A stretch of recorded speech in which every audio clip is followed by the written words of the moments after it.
ನಮಸ್ಕಾರ. ಲೋಕಾಯುಕ್ತ ದಾಳಿ ಟಿವಿಗೆ ಸ್ವಾಗತ. 4 ತಿಂಗಳ ಹಿಂದೆ ಕ್ರಾಂತಿಯ ಜನಕ ಕೆಎನ್ ರಾಜಣ್ಣ ರಾಗ ಸಂಯೋಜಿಸಿದ್ದ ರಾಜಕೀಯ ವಿಪ್ಲವ ಪರಿವರ್ತನೆಯ ಪರ್ವಕ್ಕೆ ಘಳಿಗೆ ಕೂಡಿ ಬಂದಂತೆ ಕಾಣಿಸ್ತಿದೆ.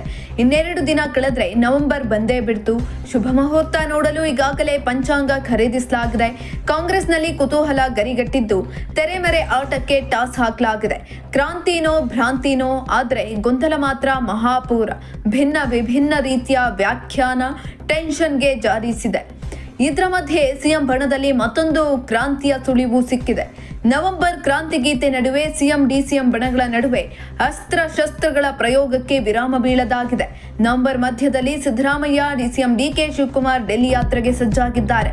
ಕುರ್ಚಿ ಪಾಲಿಟಿಕ್ಸ್ ನಲ್ಲಿ ಹೈಕಮಾಂಡ್ ನಾಯಕರ ಮುಂದೆ ತಮ್ಮ ವಾದವನ್ನ ಮಂಡಿಸುವ ಸಾಧ್ಯತೆ ಇದೆ.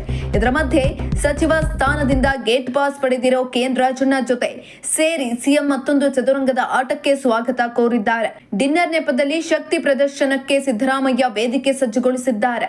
ಸಿಎಂ ಸಿದ್ದರಾಮಯ್ಯ ಬಣದಲ್ಲಿ ಗುರುತಿಸಿಕೊಂಡವರು ಮಾಜಿ ಸಚಿವ ಕೆಎನ್ ರಾಜಣ್ಣ. ಆದರೆ ಹೈಕಮಾಂಡ್ ನಾಯಕರ ಕೆಂಗಣ್ಣಿಗೆ ಗುರಿಯಾಗಿ ಸಚಿವ ಸ್ಥಾನ ಕಳೆದುಕೊಂಡಿದ್ದಾರೆ.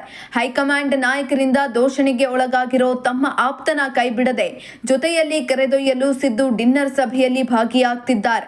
ಈ ಮೂಲಕ ಕೆಎನ್ ರಾಜಣ್ಣ ಪರ ನಾನು ಯಾವಾಗಲೂ ನಿಂತಿದ್ದೇನೆ ಅಂತ ಸಿಎಂ ಸಂದೇಶವನ್ನ ರವಾನಿಸಲಿದ್ದಾರೆ.